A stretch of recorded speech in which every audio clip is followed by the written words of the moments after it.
In the heart of Texas, where dust devils dance across forgotten dreams, a pregnant woman's quest for peace leads her to a ranch that holds more secrets than the wide-open sky.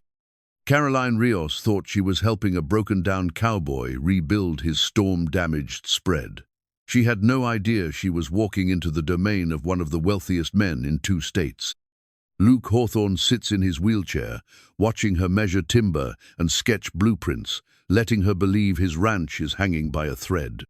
But beneath the weathered barns and rusted gates lies an empire of oil rights and land holdings that could buy half of Texas. As Caroline's due date approaches and storm clouds gather, their partnership deepens into something neither expected. What happens when she discovers the man she's grown to love has been hiding a fortune all along? Before we jump back in, tell us where you're tuning in from. And if this story touches you, make sure you're subscribed, because tomorrow I've saved something extra special for you. The Texas horizon stretched endlessly before Caroline Rios as she stepped out of her dust-covered Honda Civic, 7 months pregnant and feeling every mile of the journey from Austin. At 46, she carried herself with the careful dignity of someone who had learned that life's greatest gifts often came wrapped in unexpected packages. Her dark hair was pulled back in a practical ponytail, and her maternity clothes bore the wrinkles of a woman who had been driving since before sunrise. The Double Spur Ranch sprawled before her like a wounded giant. Tornado damage was evident. Everywhere a collapsed barn leaned drunkenly against its neighbor, sheet metal twisted into modern art sculptures by nature's fury. Fence posts stood at odd angles, their wire connections severed and curling in the morning breeze. Yet something about this place spoke to her engineer's soul, whispering of possibilities and second chances. Caroline's hand rested protectively on her swollen belly, where her daughter she'd learned the gender at her last appointment had been particularly active this morning. The baby seemed to sense the change in altitude and atmosphere, responding to the vast openness that surrounded them now.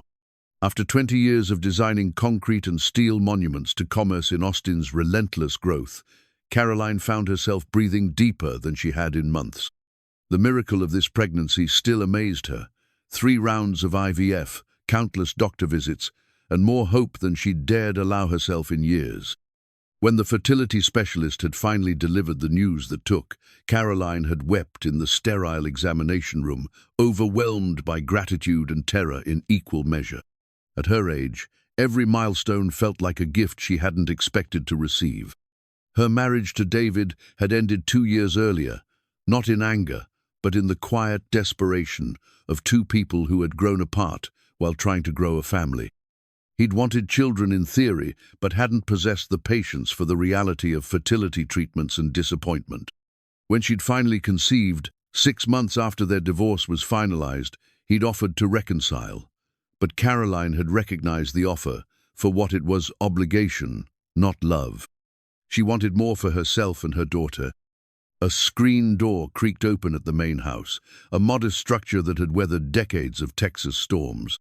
The sound carried across the quiet morning like a bell, announcing her arrival to whoever called this battered paradise home. Luke Hawthorne appeared in the doorway, maneuvering his wheelchair with practiced ease. At 58, his shoulders still carried the breadth of a man who had spent his youth wrestling 1,000-pound bulls, though his legs lay still beneath a worn denim blanket. His face was deeply lined from years of sun and wind, but his eyes held an intelligence that spoke of depths Caroline hadn't yet fathomed.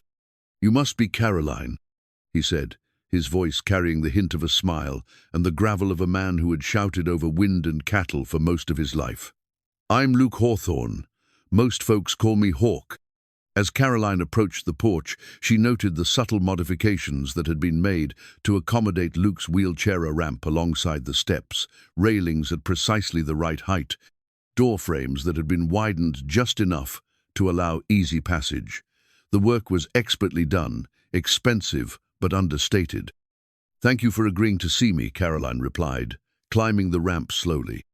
"I have to admit, when I saw your ad asking for volunteer help with tornado damage, I wasn't sure if you'd want assistance from someone in my condition."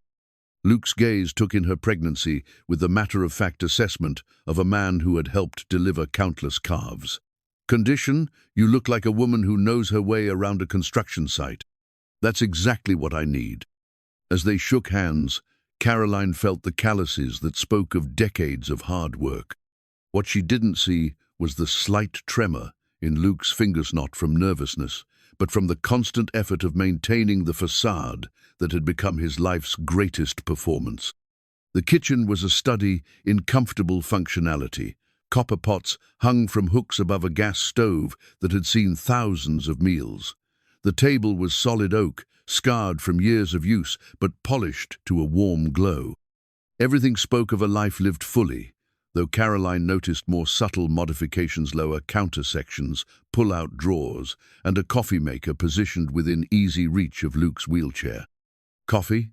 Luke asked, already reaching for the pot. "Fair warning, I make it strong enough to wake the dead." "That sounds perfect." Caroline settled into a chair, grateful for the chance to rest. The drive from Austin had been longer than expected, complicated by frequent stops and the general discomfort of being 7 months pregnant in a compact car. Luke poured 2 cups of coffee that could indeed wake the dead, then wheeled himself to the table. What Caroline couldn't know was that the coffee beans had been flown in from a small plantation in Colombia that Luke owned through a shell company, or that the seemingly simple copper pots were actually handcrafted pieces worth more than most people's cars. "So tell me about this engineering background of yours," Luke said, settling back in his chair. "The ad mentioned you needed to get out of the city for a while."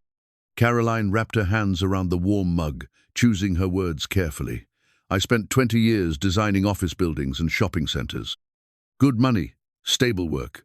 But," she paused, looking out the window at the damaged structures. "After the pregnancy, I started questioning everything. What I was building, why I was building it, whether any of it mattered. And you think fixing up a broke-down ranch matters more?" There was something in his tone, not quite testing, but close to it. Caroline met his eyes directly. "I think helping someone rebuild their home matters. Whether it's a skyscraper or a barn, people need places that shelter them, that give them purpose." Luke nodded slowly, and Caroline caught a glimpse of something in his expression that she couldn't quite identify. Approval, perhaps, or relief. "Tell me about the tornado," she said, changing the subject. "How long ago did it hit?" 3 months back, Luke replied, his voice growing distant. "April twister. Came through about sunset. I was in the house, heard the sirens but couldn't get to the cellar in time."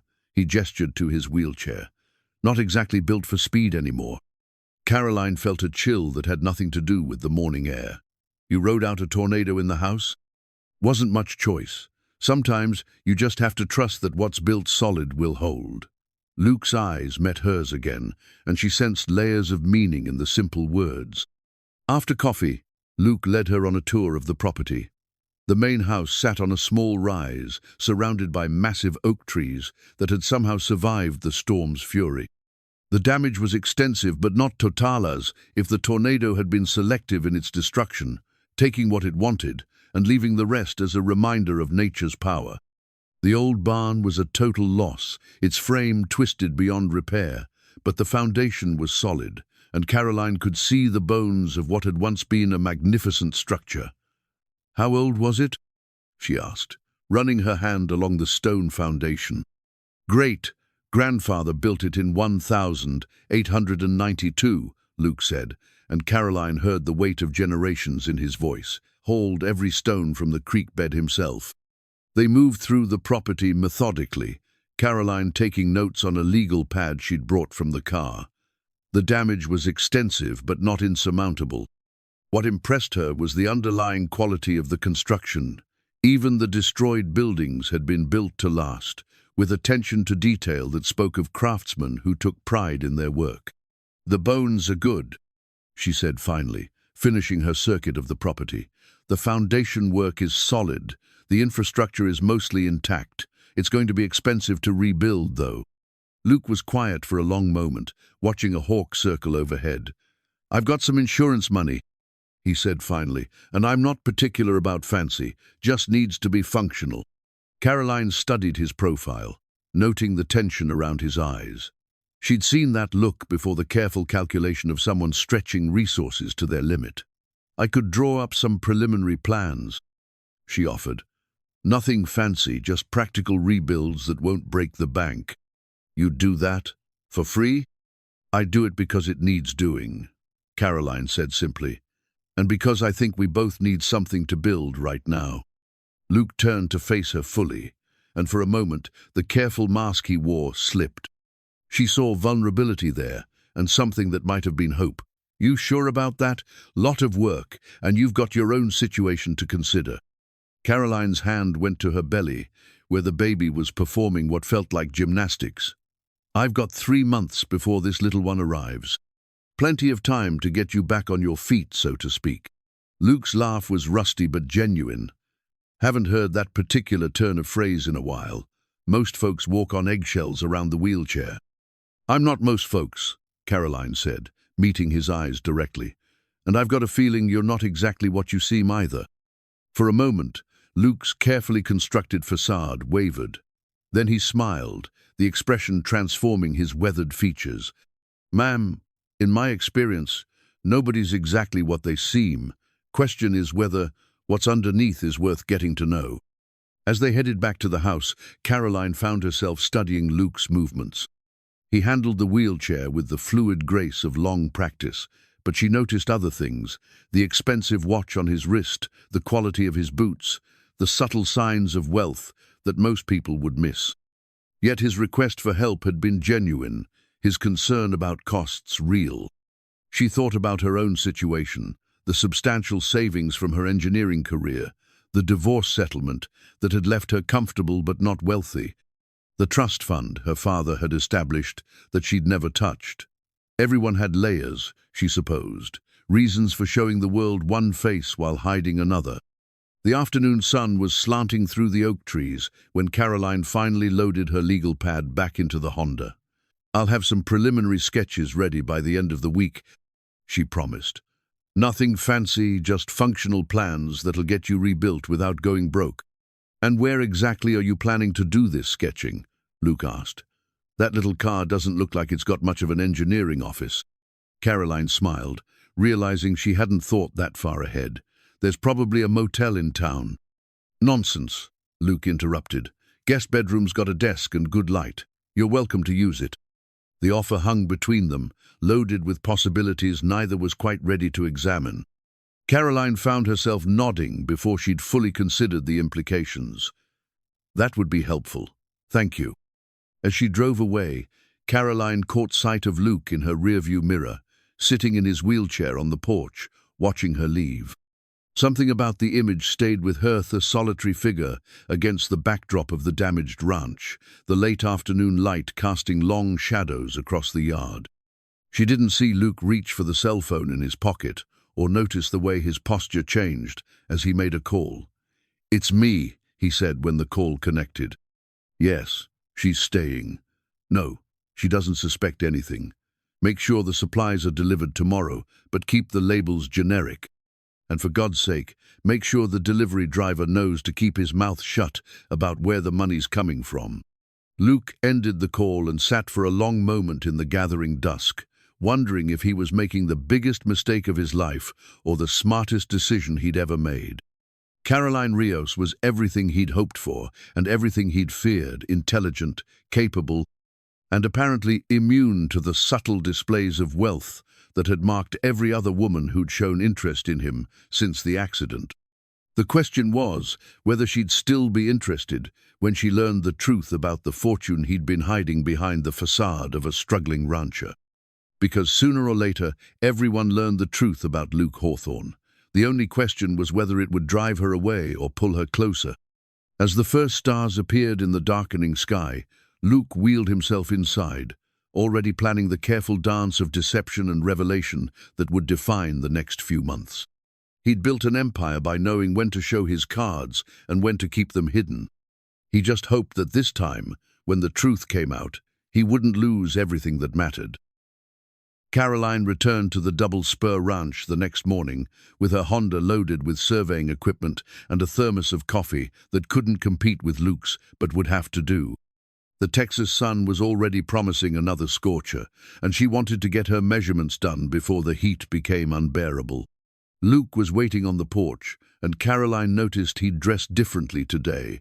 Crisp, white shirt instead of yesterday's faded denim, boots that looked like they'd cost more than her car payment. When she mentioned it, he shrugged and said something about wanting to look professional for the engineer. "Let's start with the barn," Caroline said, pulling on work gloves that were already too small for her swollen fingers. "I want to understand exactly what we're working with before I put pencil to paper." They spent the morning going over every inch of the destroyed structure. Caroline's trained eye catalogued load-bearing capabilities, drainage issues, and the subtle signs of foundation settling that most people would miss. Luke watched her work with growing respect, occasionally offering insights about the building's history that helped her understand its original design. "Your great-grandfather knew what he was doing," Caroline said, running her hand along the stone foundation. "This could support a structure twice the size of what was here." "He was a practical man," Luke replied. "Built things to last forever, even when he couldn't afford to build them fancy." As Caroline took measurements, Luke shared stories about the ranch's history cattle drives that started from this very spot. Winters so harsh they'd lost half the herd. Summers so dry the creek bed cracked like broken pottery. With each story, Caroline felt the weight of generations, the responsibility of rebuilding something that had sheltered a family for over a century. "It must be hard," she said during a break, sitting in the shade of an oak tree while Luke maneuvered his wheelchair beside her. "Seeing all this damaged, knowing you can't just climb up and fix it yourself." Luke was quiet for a long moment, his hands resting on the wheels of his chair. "You want to know about the accident?" Caroline nodded, though she sensed this wasn't a story he told often. "Bull named Diablo," Luke began, his voice taking on the rhythm of a man accustomed to storytelling. 8 seconds was all I needed to stay on him. Made it to 7.5. He smiled without humor. "Funny how half a second can change everything." "How long ago?" 5 years this October." Luke's gaze drifted to the horizon. "I was at the national finals, had a real shot at the championship. Diablo threw me, and I landed wrong. Crushed 2 vertebrae, damaged my spinal cord. Doctors said I was lucky, could have been paralyzed from the neck down instead of just the waist." Caroline felt the baby move, as if responding to the gravity of Luke's words. "I'm sorry." "Don't be. I had 35 years of riding bulls and broncs, saw more of this country than most folks see in a lifetime. Made good money doing what I loved." Luke's voice grew thoughtful. "The hard part wasn't losing the use of my legs. It was losing the thing that defined me. And now," Luke gestured toward the damaged ranch, "now I'm trying to figure out who Luke Hawthorne is when he's not Hawk the bull rider." Caroline pulled out a sheet of brown paper, the kind contractors used for rough sketches, and began drawing. "Tell me about the original barn layout," she said. "Not just the structure, but how you used it." As Luke described the building's functions, Caroline's pencil moved across the paper. But this wasn't just a technical drawing. She was reimagining the space, incorporating ramps and wider doorways, planning for a barn that could be fully functional for someone in a wheelchair. "What are you doing?" Luke asked, wheeling closer to see her work. "Designing your barn," Caroline said, not looking up from her sketch. "But I'm designing it for who you are now, not who you used to be." Luke studied the emerging blueprint, seeing how Caroline had maintained the barn's essential character while making it completely accessible. Feed storage at wheelchair height, ramps instead of steps, stall doors that could be operated from a seated position. It was brilliant and practical, and somehow beautiful in its simplicity. "This is," Luke started, then stopped, his voice thick with emotion. "Functional," Caroline finished firmly. "This is your ranch, your livelihood. Just because you use a wheelchair doesn't mean you should be relegated to watching from the sidelines." "The cost, though, will be worth it," Caroline interrupted. "Luke, I've spent 20 years building structures that looked impressive but had no soul. This has soul. This matters. Luke reached into his shirt pocket and pulled out a brass object, worn smooth by decades of handling. It was a rodeo championship buckle, ornate and heavy, with his name engraved across the bottom along with the year he'd won it. "Won this in 1999, he said, holding it out for Caroline to see. "Was the proudest moment of my life. Thought it defined everything I was." Caroline studied the buckle, feeling its weight when Luke placed it in her palm. "And now I'm thinking maybe I was wrong about what defines a man." Luke took the buckle back, running his thumb over the worn metal. "Maybe it's not about what you used to do, but what you choose to do next." As if responding to the moment, Caroline felt a strong kick from the baby. She gasped, her hand flying to her belly. "You okay?" Luke asked, his voice sharp with concern. "She's just active today," Caroline said, smiling despite the discomfort. "I think she likes your stories." "She? A daughter?" Caroline's eyes grew soft. "I'm going to name her Grace, for the grace that brought me here, to this moment, to this place." Luke was quiet, watching Caroline's hand rest protectively on her stomach. "Can I ask about the father?" "My ex-husband. We divorced before I conceived, and he's not particularly interested in being involved." Caroline's voice was matter-of-fact, but Luke heard the hurt underneath. "His loss, really." "His loss," Luke agreed, meaning it. They worked through the afternoon, Caroline sketching and refining while Luke provided practical insights about ranch operations. As the sun began its descent toward the horizon, Caroline rolled up her preliminary drawings. "I'll need a few days to turn these into proper blueprints," she said, "but I think we can rebuild this barn for about 30,000, maybe less if we do some of the work ourselves." Luke nodded, though Caroline couldn't see the irony in his expression. $30,000 was less than he spent on a weekend trip to Dallas, but he'd learned to play his role convincingly. "About staying in the guest room," Luke said as Caroline packed her equipment. "The offer stands if you're comfortable with it. Might be easier than driving back and forth from town every day."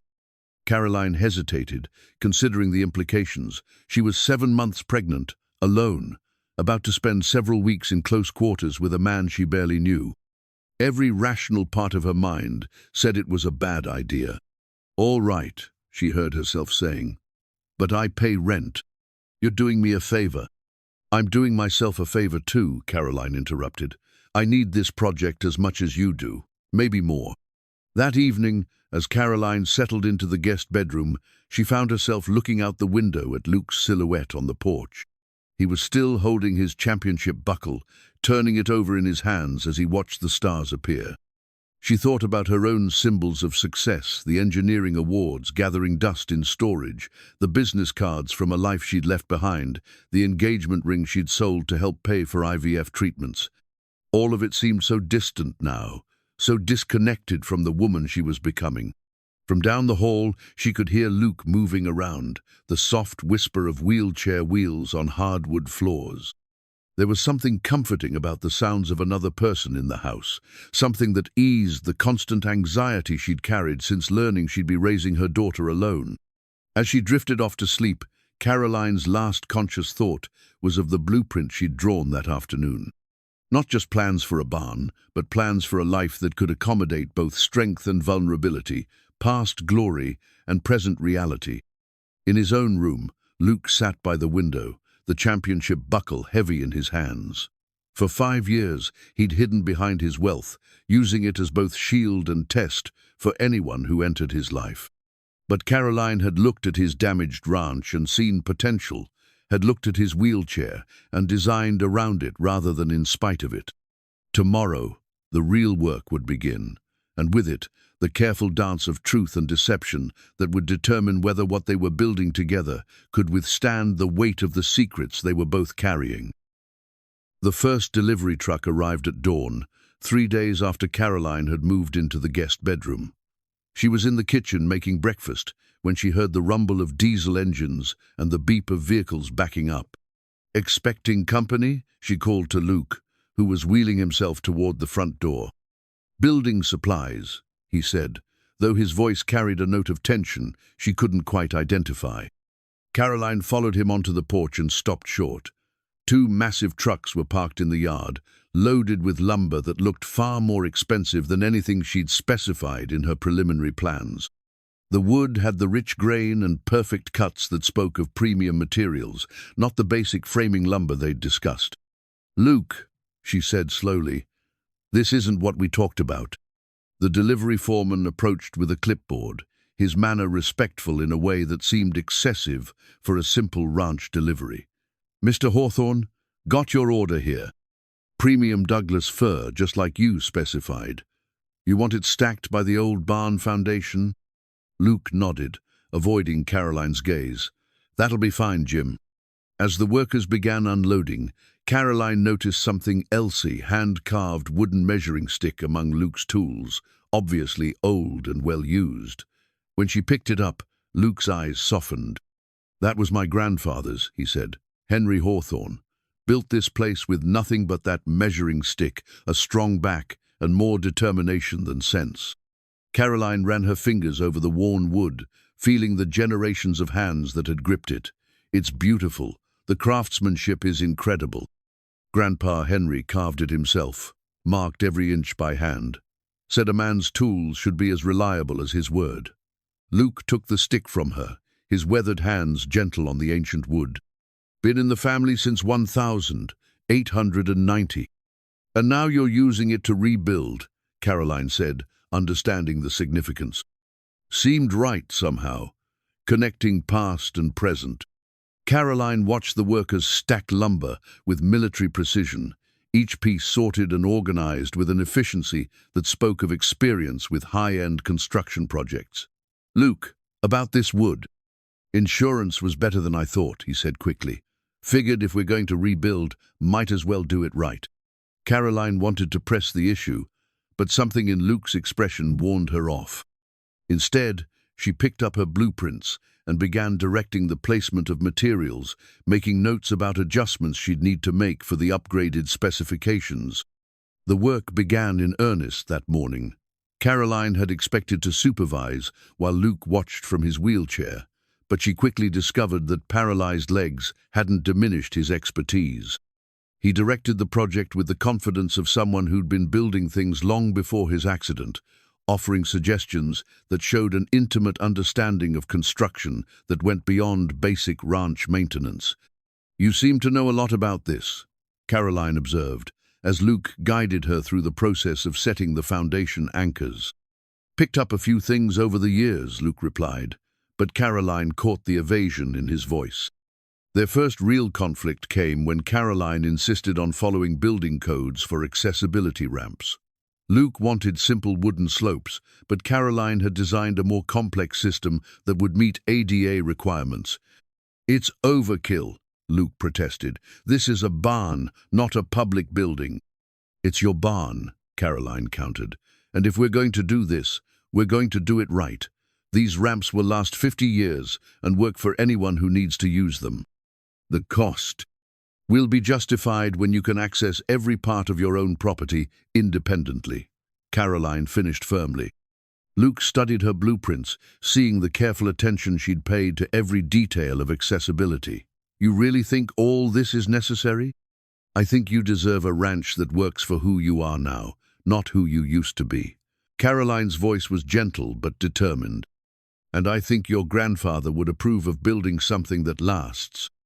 Luke was quiet for a moment, then nodded. "All right, we do it your way." As the morning progressed, Caroline found herself impressed by Luke's knowledge and frustrated by his apparent inconsistencies. He would suggest expensive solutions to structural problems, then balk at costs for basic safety features. He seemed to have unlimited access to premium materials, but claimed to be worried about labor expenses. The contradiction came to a head when Caroline experienced a wave of morning sickness while they were reviewing foundation specifications. Luke immediately produced a bottle of ginger tablets, not the cheap drugstore variety, but an expensive organic brand that Caroline recognized from Austin's premium health food stores.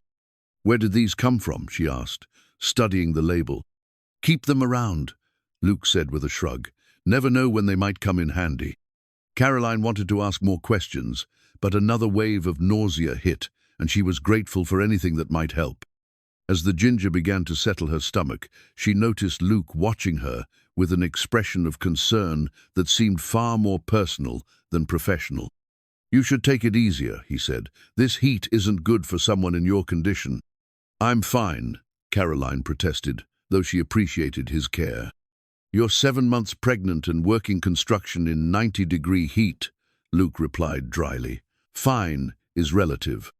That afternoon, 3 neighbors stopped by to check on the progress. Caroline was introduced to Martha and Bill Henderson, who owned the adjacent spread, and Tom Rodriguez, whose family had ranched the area for almost as long as the Hawthornes. Good to see Hawk getting some help, Martha said, though Caroline noticed the woman's eyes kept drifting to her wedding ring finger.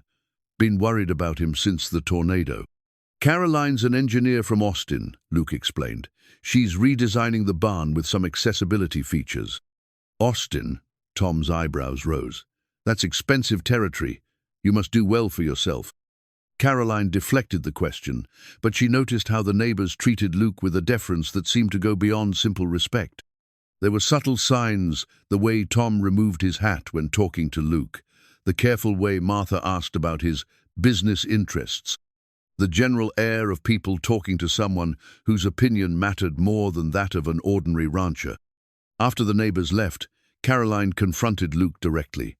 They treat you like you're more than just another rancher. Been here a long time, Luke said evasively. Families get to know each other. That's not what I mean, and you know it. Luke was quiet for a long moment, his hands resting on his grandfather's measuring stick. People see what they want to see, Caroline. Sometimes it's easier to let them. That evening, as they sat on the porch reviewing the day's progress, Caroline felt the baby kick particularly hard. She gasped, her hand flying to her belly. Strong one, Luke observed, his eyes soft as he watched her. She's been especially active since I got here, Caroline said. I think she likes the wide open spaces. Good taste.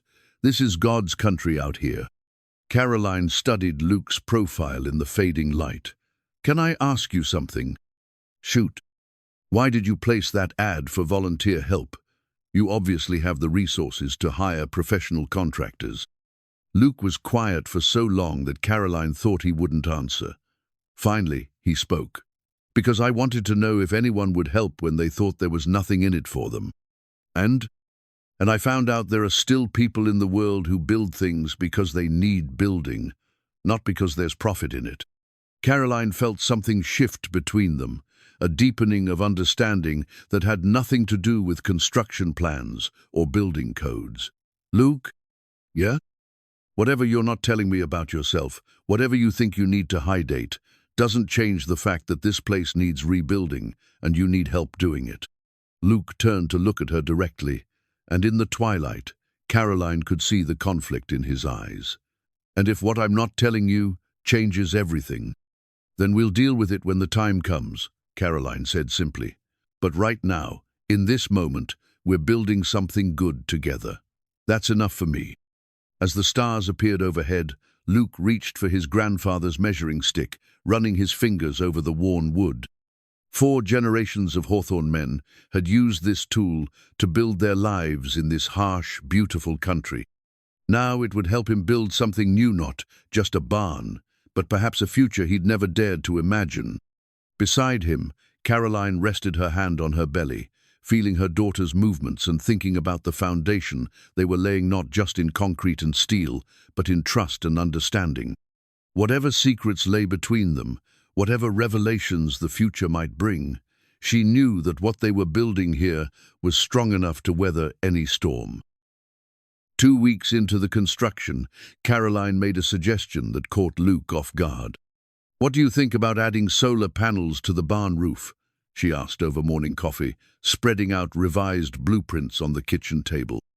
The south-facing exposure is perfect, and with the electrical work we're already doing, it would be relatively simple to integrate.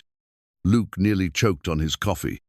Solar installations were expensive, the kind of upgrade that most struggling ranchers would dismiss without consideration. That's probably out of my budget, he said carefully. Caroline pulled out her laptop and showed him a cost analysis she'd prepared. Actually, with the federal tax credits and the state rebates Texas is offering this year, the payback period is only about 7 years. After that, you're looking at essentially free electricity. Luke studied the numbers, impressed despite himself by Caroline's thoroughness. She'd researched local installers, compared equipment costs, and even factored in the ranch's average power consumption based on utility bills she'd seen lying around the kitchen. "You've really thought this through," he said. "It's what I do. I see systems, connections, ways to make things work better." Caroline's eyes were bright with enthusiasm. "Luke, this could transform the ranch's operating costs. And with climate change making summers hotter, the cooling savings alone would be significant." What Caroline couldn't know was that Luke already owned 3 solar farms across West Texas, massive installations that fed power into the grid and generated millions in revenue annually. The irony of her trying to sell him on the economics of solar energy wasn't lost on him. "Let me think about it," he said, which was true. He was thinking about how to accept her suggestion without raising suspicions about his ability to afford it. That afternoon, Luke made his excuse about needing to run errands in town and drove his pickup to the local bank. Caroline had offered to come along, but he'd insisted she rest, using her pregnancy as an excuse to maintain his privacy. The Millfield Community Bank was a modest building that served the farming and ranching community with the kind of personal attention that bigger banks had abandoned decades ago. When Luke wheeled himself through the door, every employee turned to greet him with the kind of deference usually reserved for visiting dignitaries. "Mr. Hawthorne," said Janet Mills, the bank president, rising from her desk with a smile that was both professional and genuinely warm. "Good to see you. How's the reconstruction coming?" "Making progress," Luke replied, maneuvering his wheelchair into her office. "I need to arrange payment for some solar equipment. About $40,000 should cover it." Janet's fingers flew over her keyboard, accessing accounts that showed balances most people couldn't fathom. "Wire transfer or certified check?" "Check, but make it from the ranch account, not the main holdings." Luke's voice carried the practiced ease of someone accustomed to managing complex financial arrangements. "And Janet? The contractor doesn't need to know where the money's coming from." "Of course, Mr. Hawthorne. Same as always." As Luke conducted his business, he couldn't help but think about Caroline's excitement over the solar project. She'd spent hours researching options, clearly proud of finding a way to help him save money he didn't need to save. Her genuine enthusiasm for improving his situation touched something deep in his chest that had nothing to do with economics. When he returned to the ranch, Caroline was on the phone, pacing the porch with the restless energy of someone accustomed to staying busy. Luke caught the tail end of the conversation as he maneuvered his wheelchair up the ramp. "I don't care what the partnership agreement says, David. I'm not coming back to Austin just because the Madison project is behind schedule." Caroline's voice carried a sharpness Luke hadn't heard before. "Find another engineer." She ended the call with more force than necessary and stood for a moment, her hand resting on her belly. "Everything all right?" Luke asked. Caroline startled, then smiled with obvious effort. "My ex-husband. Apparently, my former firm is having some issues with a commercial project, and he thinks I should come back to fix their problems." "And you don't want to?" "I want to finish what I started here." Caroline's voice was firm. "David has never understood that some things matter more than money." Luke felt a chill that had nothing to do with the afternoon breeze. "What kinds of things?" "Building something that lasts, creating spaces that serve people, not just profit margins." Caroline gestured toward the rising barn frame. "That barn we're building? It's going to shelter animals and equipment for the next 50 years. It's going to make your life easier, more independent. That matters more than any commercial project in Austin. Even if that project would pay better." Caroline was quiet for a moment, studying Luke's face. "Luke, I sold my partnership in the firm before I moved out here. I've got enough saved to live comfortably, especially out here where everything costs less than Austin. I'm not doing this for money." Luke absorbed this information, recalibrating his assumptions about Caroline's financial situation. She wasn't wealthy, at least not by his standards, but she wasn't desperate either. Her decision to help him was genuinely altruistic, which made his deception feel heavier. "What about your ex-husband?" Luke asked. "He's not happy about your decision?" "David thinks I've lost my mind. Leaving a lucrative career to help rebuild a ranch in the middle of nowhere, getting pregnant without a husband to support me." Caroline's laugh held no humor. "He keeps suggesting I come back, that we could try again, but I know it's just because he thinks I need rescuing." "And you don't." "I need a lot of things," Caroline said, meeting his eyes directly. "Rescuing isn't one of them." That evening, as they reviewed the solar installation plans, Caroline's phone rang again. This time, the caller ID showed David's name, and Luke could hear the tension in her voice as she answered. "I told you this morning I'm not coming back." Caroline's voice was patient but strained. "No, I'm not having second thoughts. No, I don't need you to drive out here and check on me." Luke pretended to study the blueprints while listening to Caroline's half of the conversation, but he could hear the male voice on the other end growing more insistent. "David, listen to me carefully," Caroline said, her voice taking on the kind of steel Luke had heard her use with difficult contractors. "I am 7 months pregnant, perfectly healthy, and exactly where I want to be. If you show up here uninvited, I will call the sheriff. Are we clear?" The conversation ended abruptly, and Caroline set the phone down with shaking hands. "You want to talk about it?" Luke asked gently. "He thinks I'm making a mistake," Caroline said, sinking into her chair with the careful movements of a very pregnant woman. "Living out here, helping someone I barely know, planning to raise a baby on my own. He keeps saying I'm being irrational, that pregnancy hormones are affecting my judgment." Luke felt a surge of protective anger that surprised him with its intensity. "What do you think?" "I think I've never felt more rational in my life." Caroline's hand went to her belly, where the baby was performing what had become her evening gymnastics routine. "For the first time in years, I'm building something that matters, something that will make a real difference in someone's life. Even if that someone is just a broken-down cowboy." Caroline looked at him directly, and Luke saw something in her eyes that made his chest tight. "You're not broken, Luke. You're different than you were, but you're not broken." As if to punctuate her words, the baby kicked hard enough that Caroline gasped. "She's particularly active tonight," she said, smiling despite the discomfort. "Can I?" Luke asked hesitantly, gesturing toward her belly. Caroline nodded, guiding his hand to where the baby was moving.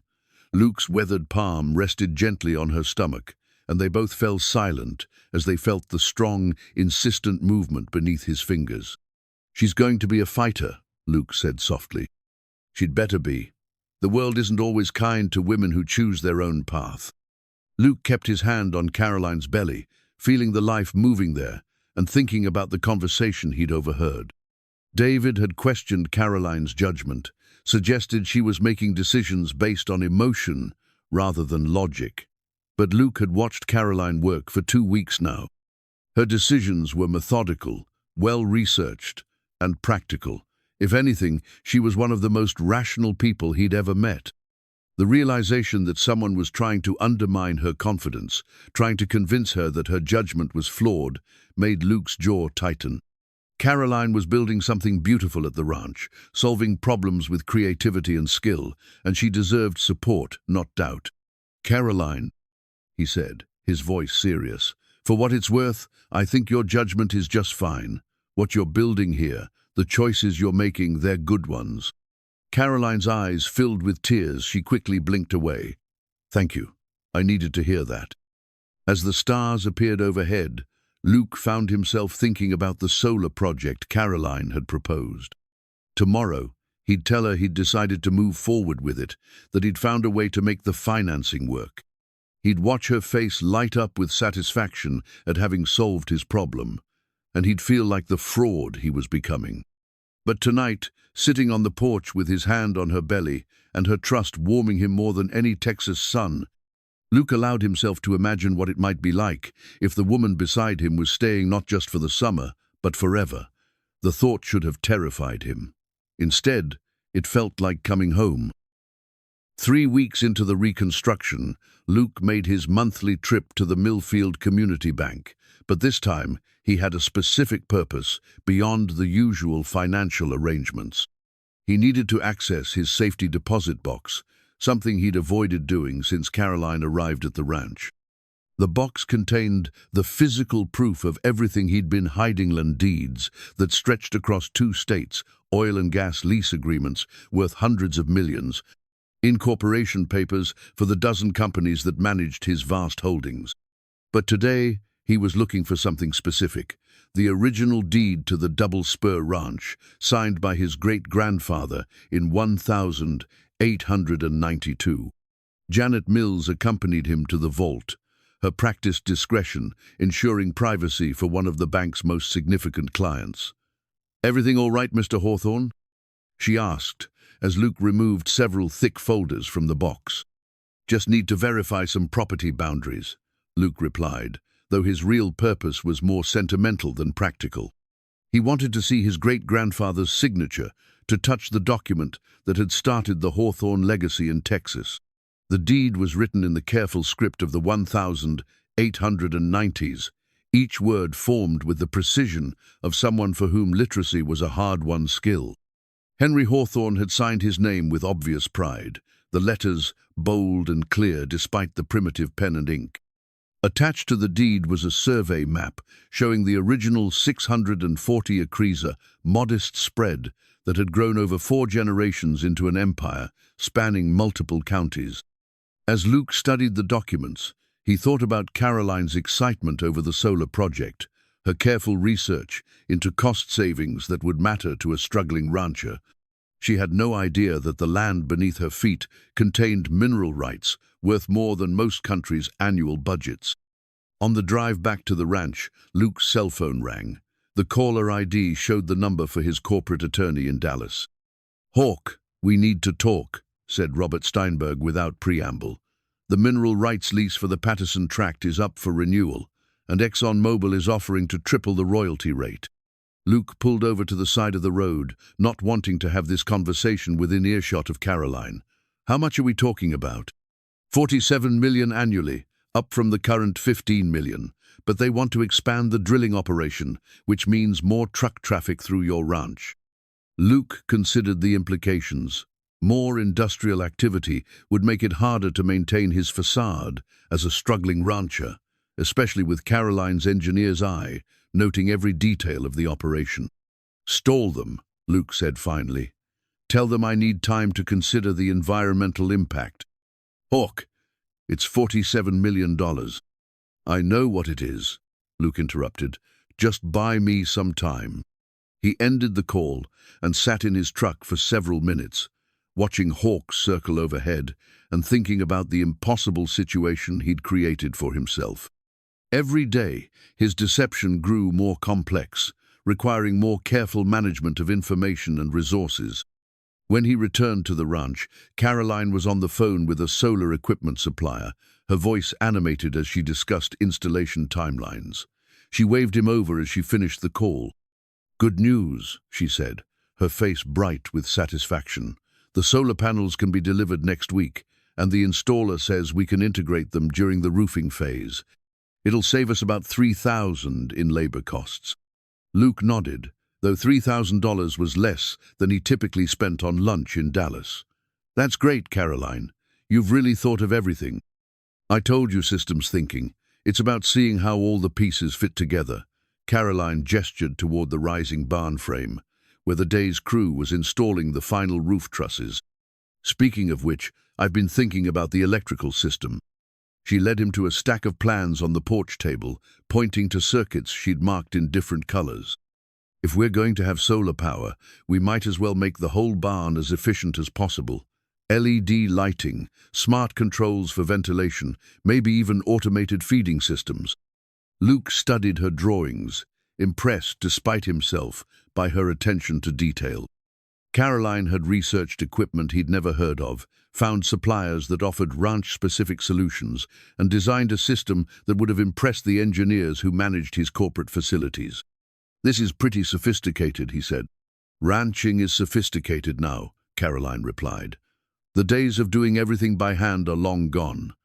Modern operations need modern systems.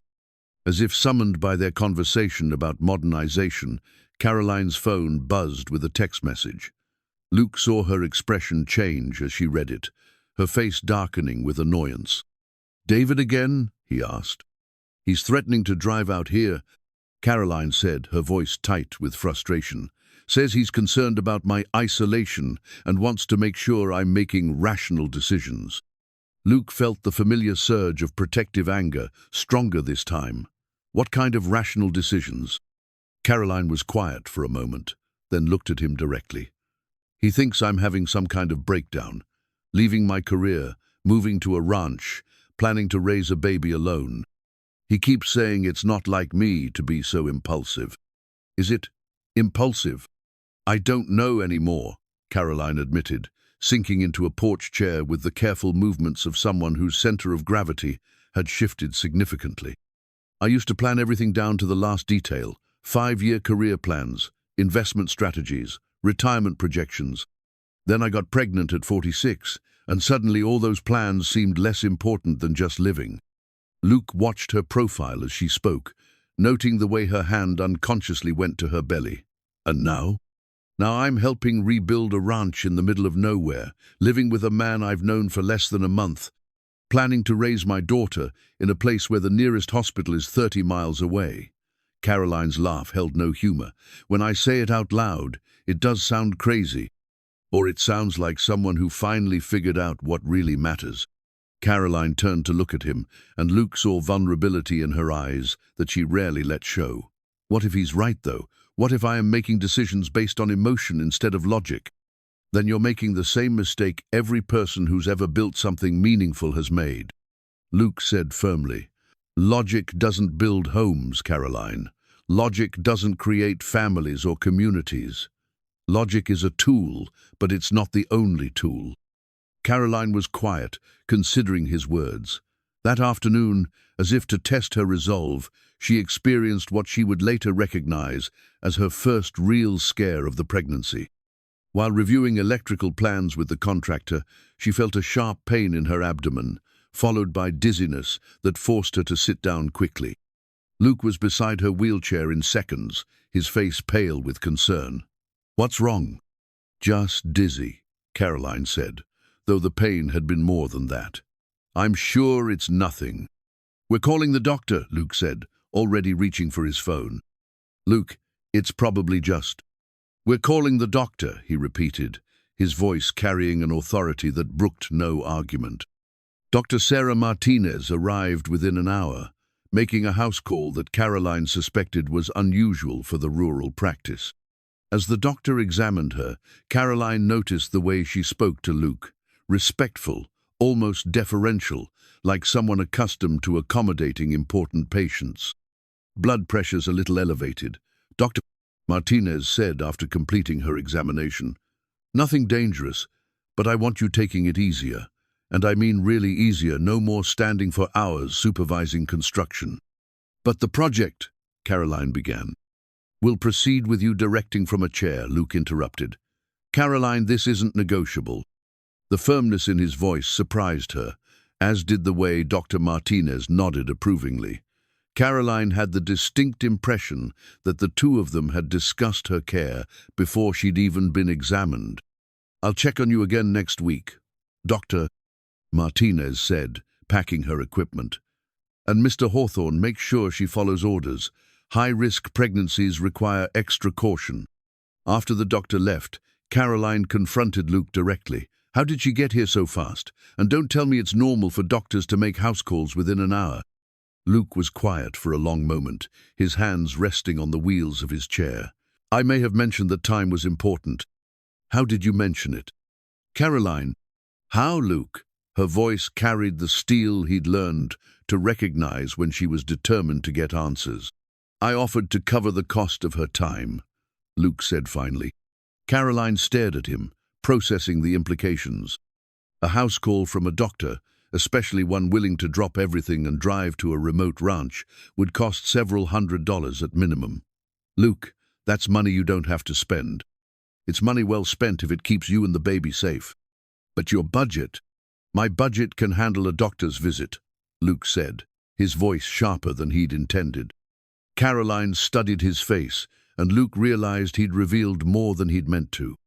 Her engineer's mind was clearly working, adding up the inconsistencies she'd been noticing: expensive materials, immediate medical care, the deference of everyone from bank employees to doctors. Luke, she said slowly, exactly how much insurance money are we talking about? Luke felt the weight of the moment, the potential for truth or deeper deception. Enough, he said finally. Enough to rebuild properly, enough to take care of problems when they arise. It wasn't a lie, exactly, but it wasn't the whole truth either. Caroline seemed to sense this, but before she could press further, her phone rang. The caller ID showed David's number, and Luke saw her jaw tighten as she answered. "I told you not to call unless it was an emergency," Caroline said without preamble. Luke could hear David's voice through the phone, loud and agitated. Caroline's responses grew shorter and more clipped as the conversation continued. "No, I will not come back to Austin for a consultation. No, I am not having a medical emergency. And no, you cannot drive out here to assess the situation." Caroline ended the call and immediately turned her phone off, her hands shaking slightly.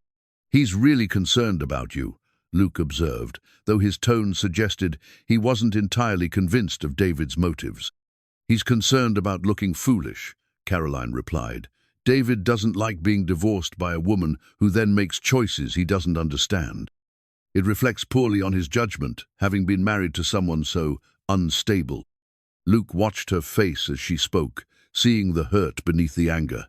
"And you think you might be unstable?" "I think I'm doing something I've never done before, following my instincts instead of my spreadsheets." Caroline's hand went to her belly, where the baby was moving restlessly.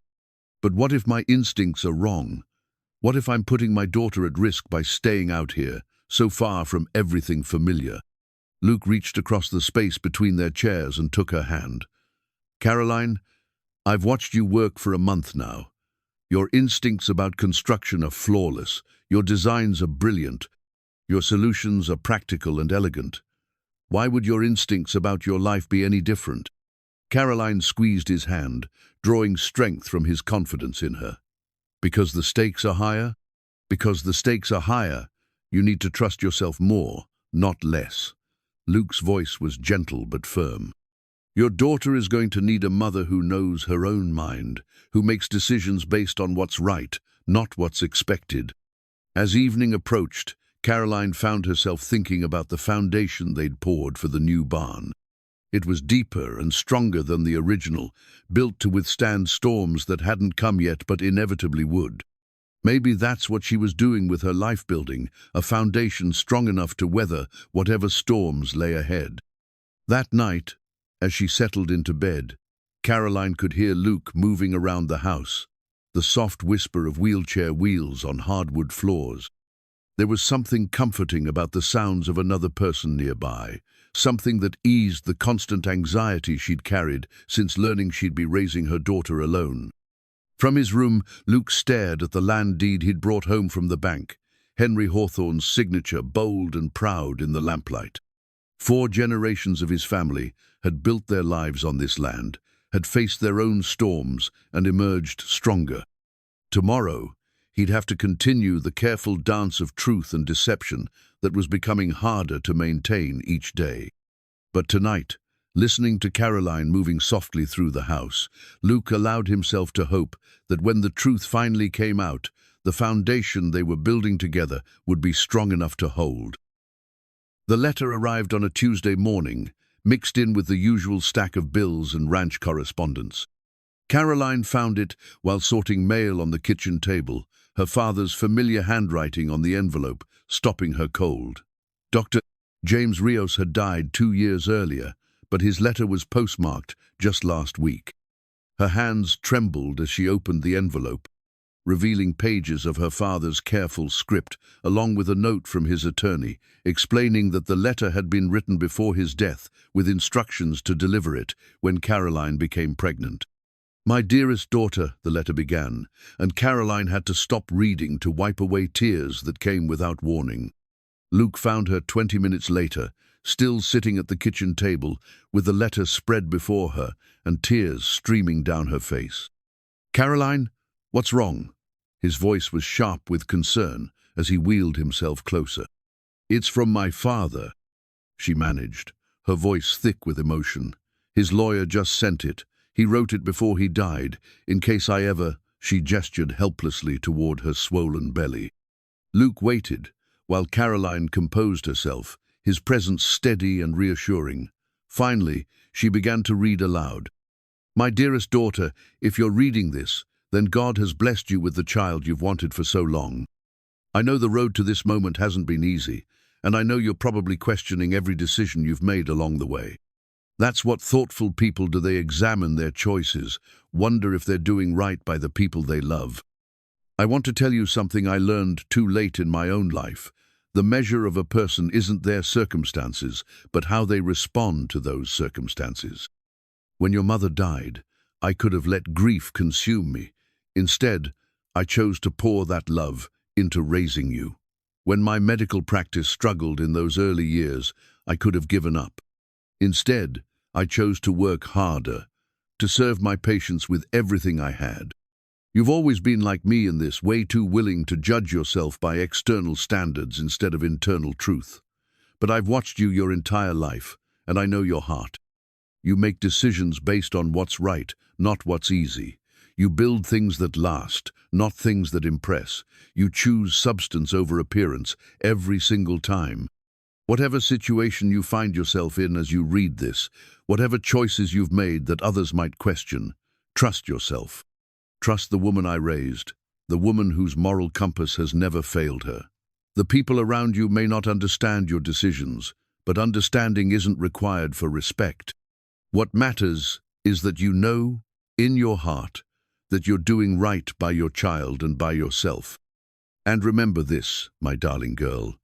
Love comes in many forms, often from the most unexpected places.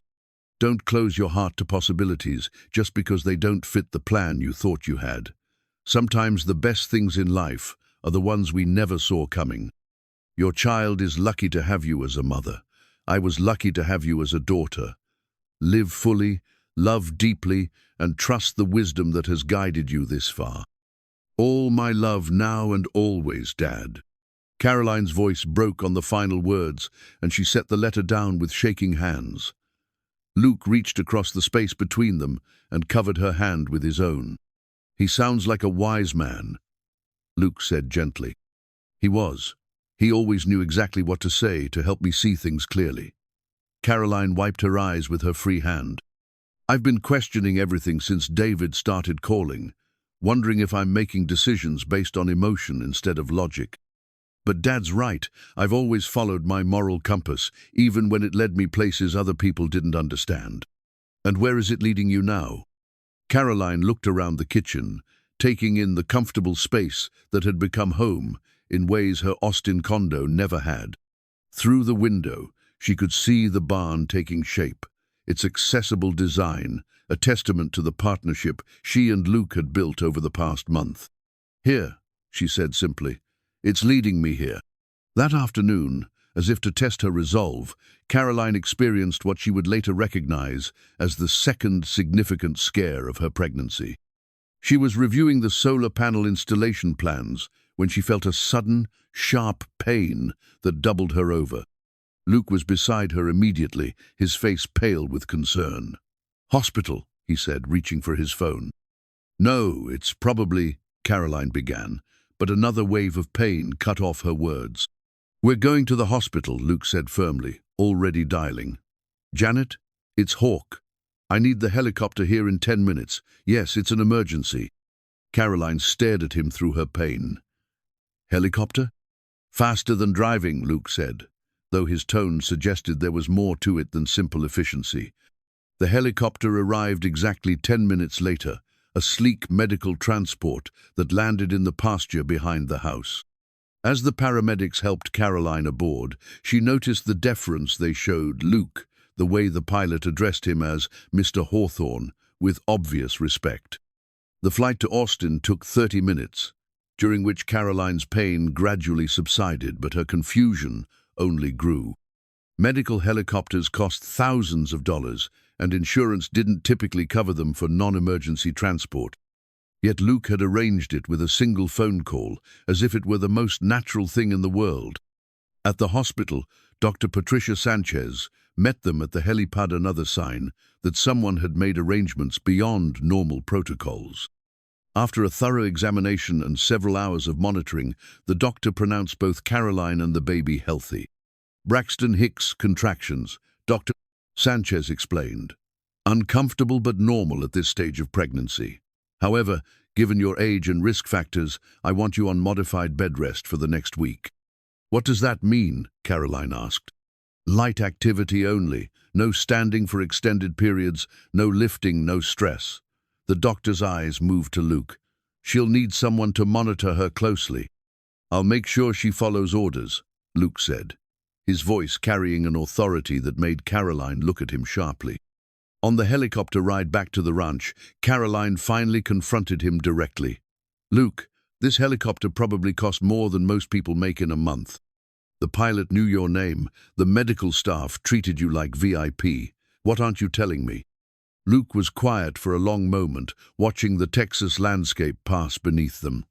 I may have more resources than I've let on, he said finally. How many more resources? Enough to make sure you and the baby get the best possible care. It wasn't a real answer, and they both knew it.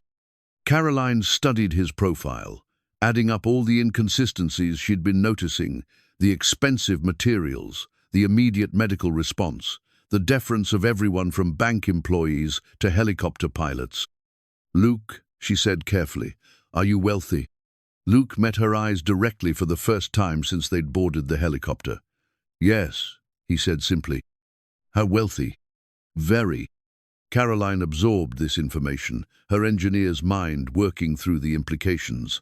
The struggling rancher acted all been a lie. Not all of it, Luke said, his voice heavy with regret. The ranch is real. The tornado damage was real. My feelings about rebuilding are real. But the financial struggle, that was a lie. Why? Luke was quiet for so long that Caroline thought he wouldn't answer.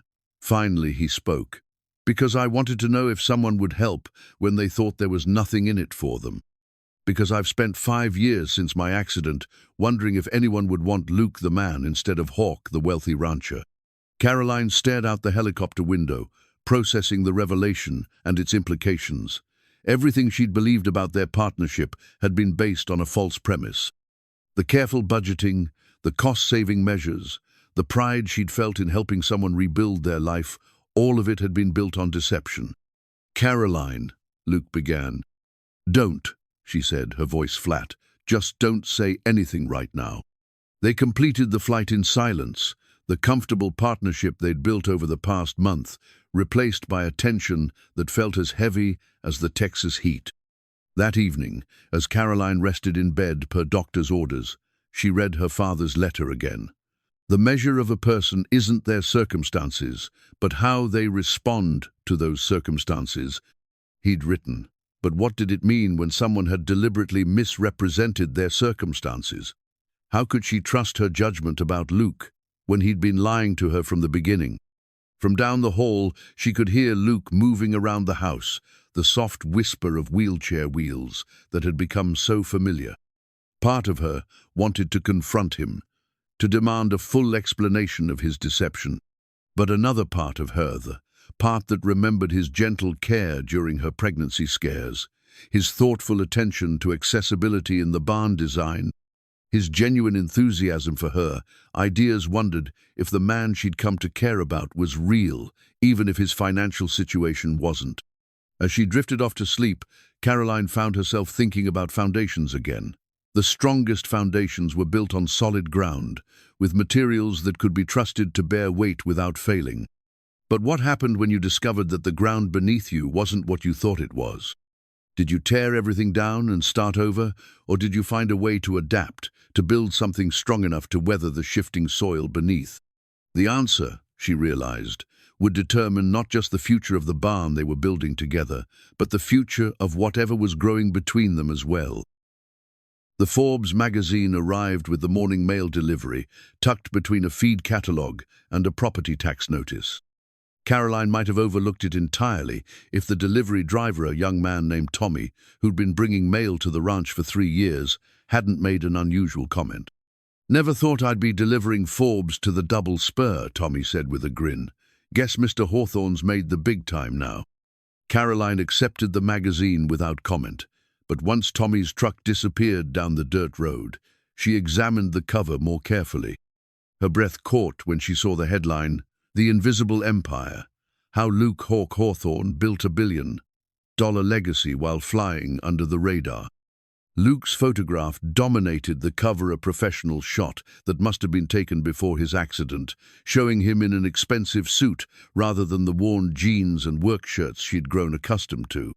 The subtitle read, "From Rodeo Champion to Energy Mogul, the Texas rancher who owns more land than some small countries."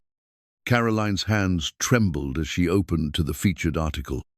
The scope of Luke's wealth was staggering: oil and gas rights across Texas, Oklahoma, and New Mexico worth an estimated $1.2 billion, cattle ranches spanning multiple states, real estate holdings that included downtown office buildings in Dallas and Houston, a portfolio of renewable energy projects that made him one of the largest private solar farm owners in the Southwest. The article painted a picture of a man who'd parlayed his rodeo winnings into savvy investments, building an empire while maintaining the low profile of a simple rancher. Quotes from business associates described him as brilliant, ruthless when necessary, but scrupulously fair in his dealings. "Hawthorne's greatest asset isn't his business acumen," said one unnamed source. "It's his ability to read people. He knows exactly who can be trusted and who's just looking for a piece of his fortune." Caroline set the magazine down with shaking hands, her mind reeling from the implications. Every conversation they'd had about costs, every careful budget consideration, every moment she'd felt proud of helping a struggling rancher rebuild his life, all of it had been based on an elaborate lie. She was still sitting at the kitchen table when Luke returned from his morning ride around the property, a routine he'd maintained despite his wheelchair, by using an all-terrain vehicle he'd claimed was borrowed from a neighbor. "Morning," he said, wheeling himself to the coffee pot. "How are you feeling? Any more contractions?" Caroline held up the magazine without a word.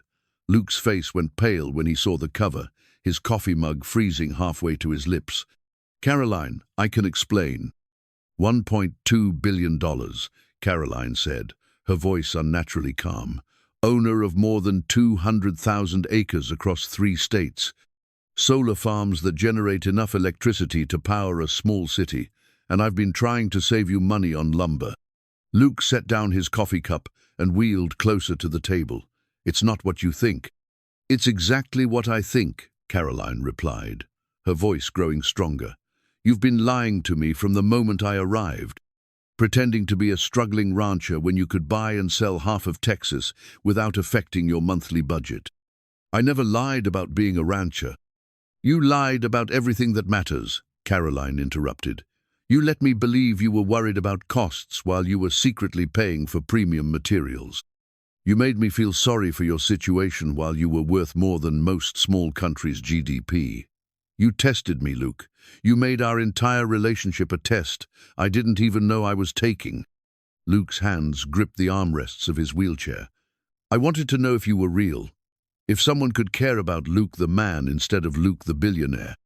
So you decided to find out by lying to me for 6 weeks." Caroline's voice rose, and she felt the baby respond to her agitation with sharp kicks. "Do you have any idea how this makes me feel? I thought I was helping someone rebuild their life. I thought we were partners, equals working toward a common goal." "We were partners." "We were never partners," Caroline said, standing up despite the doctor's orders to rest. "Partners don't lie to each other about fundamental aspects of their lives. Partners don't manipulate each other into situations they don't understand." Luke's face crumpled. "Caroline, please, let me explain the whole story." "The whole story?" Caroline laughed, but there was no humor in it. How do I know there is a whole story? How do I know this isn't just another layer of deception? Maybe the wheelchair is fake too.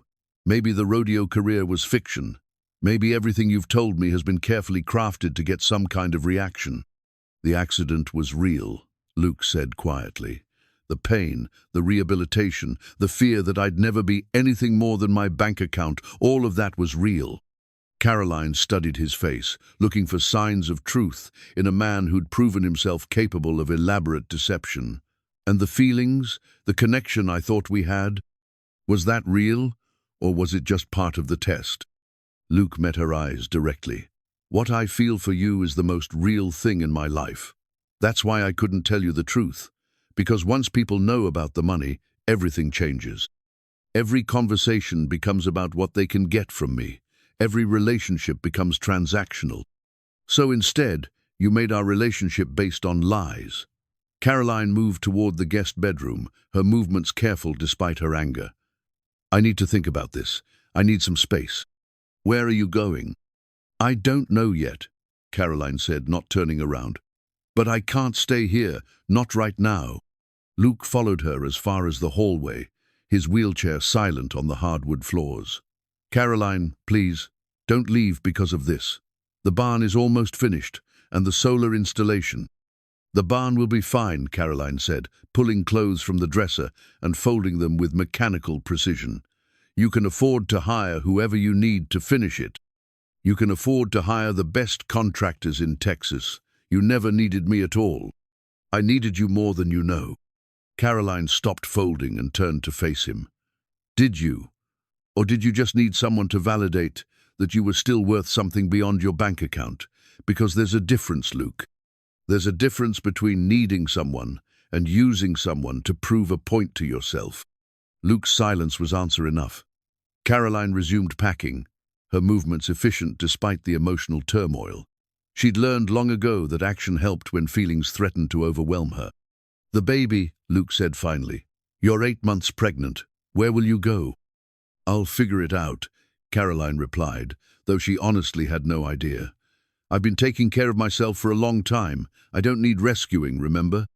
What about what we built together? Caroline paused in her packing, thinking about the foundation they'd poured for the barn, the careful attention to accessibility, the long conversations about design and function. What we built was based on false premises. How can I trust any of it now? She finished packing and moved toward the front door, Luke following behind her. On the porch, she turned back for one last look at the ranch that had briefly felt like home. For what it's worth, Luke said, his voice rough with emotion.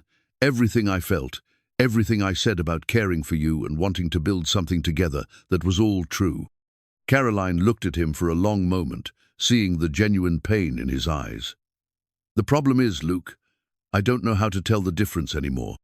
When someone lies about something that fundamental, it calls everything else into question. She loaded her bags into the Honda, her movements awkward with the baby's weight pressing against her ribs. As she started the engine, Luke wheeled himself to the driver's side window. Caroline, wait. Where will you go? How will I know you're safe? The same way you knew I was safe before I got here, Caroline said, putting the car in drive. You won't. As she drove away from the Double Spur Ranch, Caroline caught sight of Luke in her rearview mirror, sitting alone on the porch in his wheelchair, the morning sun casting long shadows across the yard. The image would stay with her for weeks, the solitary figure against the backdrop of the ranch they'd rebuilt together, the man who'd taught her that foundations could be both strong and deceptive. She didn't see Luke reach for his cell phone or hear him make the call that would ensure her safety, whether she wanted his protection or not. She didn't know about the private security team that would discreetly monitor her movements, or the medical specialists who would receive anonymous payments to ensure she had the best possible care. Because even in his deception, even in his fundamental misunderstanding of what partnership meant, Luke Hawthorne was still the man who'd held her hand through contractions and designed accessibility features into every structure they'd planned together. The lie had been in his circumstances, not in his heart. But Caroline didn't know that yet. All she knew was that the foundation she'd thought was solid had crumbled beneath her, and she was once again facing the future alone, 8 months pregnant, and wondering if she'd ever be able to trust her own judgment again. Caroline found herself at a roadside motel outside San Antonio, staring at peeling wallpaper and trying to make sense of the past 24 hours. The room smelled of industrial disinfectant and other people's disappointments, a stark contrast to the comfortable guest bedroom at the Double Spur Ranch that had briefly felt like home. Her phone had been ringing constantly since she'd left Luke's number appearing on the display with clockwork regularity. She'd finally turned it off, but the silence that followed felt worse than the persistent buzzing. At least when it was ringing, she could tell herself she was making a choice to ignore it. Now she was just alone. The baby had been restless since they'd left the ranch, as if sensing her mother's emotional turmoil. Caroline rested her hand on her swollen belly, feeling the strong kicks and movements that had become both comfort and reminder of the responsibility she carried. "I'm sorry, little one," she whispered. "I thought I'd found us a good place to land, but I was wrong about a lot of things." A knock at the door interrupted her self-recrimination. Caroline peered through the peephole to see David standing in the motel's harsh fluorescent lighting, his expensive suit looking wildly out of place against the backdrop of cracked concrete and rusted railings. "How did you find me?" Caroline asked as she opened the door. "You used your credit card to pay for the room," David replied, stepping inside without waiting for an invitation. "Caroline, what are you doing here? This place is—" "All I could afford on short notice," Caroline finished, though that wasn't entirely true. She could have afforded better accommodations, but the motel's anonymity had appealed to her after weeks of feeling like her life was being managed by someone else's hidden resources. David surveyed the shabby room with obvious distaste. "Come home with me, back to Austin. We can figure this out." "Figure what out?" "This fantasy you've been living. Playing house with some cowboy in the middle of nowhere, pretending you can raise a baby alone." David's voice carried the patronizing tone that had driven Caroline away in the first place. "It's time to be realistic about your situation." Caroline felt a familiar anger rising, the same protective instinct that had helped her leave David 2 years earlier. "My situation is that I'm 8 months pregnant with a daughter I'm going to love and protect with everything I have. That's not a fantasy, David. That's my reality." "Your reality is that you're alone in a motel room, having run away from whatever situation you created for yourself at that ranch." David moved closer, his voice taking on the reasonable tone he'd always used when he thought she was being emotional. "Caroline, you're a brilliant engineer, but you've never been good at reading people. This cowboy you've been living with, did you really think he was interested in you for yourself?" The words hit harder than Caroline expected because they echoed her own doubts. "What do you mean?" "I did some research after you refused to come home. Luke Hawthorne is worth over $1 billion. Did you really think he needed help from a pregnant engineer? He was using you for something, Caroline. Entertainment, maybe, or some kind of tax write-off charity case." Caroline sank into the room's single chair, David's words combining with her own sense of betrayal to create a weight in her chest that made breathing difficult. "You know about his money." "I know everything about him. The rodeo career, the investments, the business empire. I also know he's never been married, never had children, and has a reputation for keeping his personal life completely private." David knelt beside her chair, his voice gentle in a way that reminded her why she'd married him in the first place. "Caroline, whatever happened between you two, whatever made you run, you don't have to face it alone." As if responding to the stress in her voice, Caroline felt a contraction grip her abdomen. She gasped, her hand flying to her belly as the pain rolled through her. "Caroline," David's voice was sharp with concern. "Just a contraction," she managed. "They've been coming on and off since yesterday." "Since yesterday? We need to get you to a hospital." "It's too early," Caroline protested, though the pain was stronger than the Braxton Hicks contractions she'd experienced before. "I'm only 36 weeks." Another contraction hit before she'd finished speaking, this one strong enough to double her over. David was already reaching for his phone. "I'm calling an ambulance." "No," Caroline said firmly. If we're going to the hospital, I'm driving myself. You can't drive in labor. I'm not in labor, Caroline insisted, though she was beginning to suspect otherwise. And I'm not getting in an ambulance. I've had enough of other people making decisions about my medical care. David looked like he wanted to argue, but another contraction cut off any discussion. Caroline grabbed her purse and headed for the door, moving with the determined focus of a woman who'd made up her mind. The drive to the hospital was a blur of traffic lights and increasingly frequent contractions. David sat in the passenger seat, alternately offering encouragement and making phone calls to arrange for the best possible care. Caroline found herself grateful for his presence, even as she resented needing it. At the hospital, the emergency room staff moved with efficient urgency. Within minutes, Caroline was in a labor and delivery room, connected to monitors that confirmed what she'd already begun to suspect: she was in active labor, several weeks earlier than planned. "The baby's in distress," Dr. Rebecca Walsh explained after reviewing the monitor readings. "We need to deliver now." "It's too early," Caroline protested. 36 weeks is early but not dangerous. The doctor assured her, "Your baby is fully developed, just smaller than she would be at full term. But we can't weigh the heart rate is dropping with each contraction." As the medical team prepared for delivery, Caroline found herself thinking about Luke. Despite everything that had happened between them, despite the lies and deception, he was the one who'd guided her through her first pregnancy scare. He was the one who'd arranged for immediate medical care when she'd needed it. He was the one who'd understood, without being told, that her biggest fear wasn't the pain of childbirth, but the responsibility of keeping this precious life safe. "Caroline," David said, squeezing her hand as another contraction hit. "You're going to be fine, the baby's going to be fine." Caroline nodded, but her thoughts were elsewhere. She was thinking about the emergency medical kit Luke had insisted they keep in the barn. "Just in case," he'd said, though they'd both assumed any emergency would involve construction accidents, not premature labor. She was thinking about his calm competence during her pregnancy scares, the way he'd taken charge without making her feel helpless. Most of all, she was thinking about the conversation they'd had about trust and partnership, about building something that would last.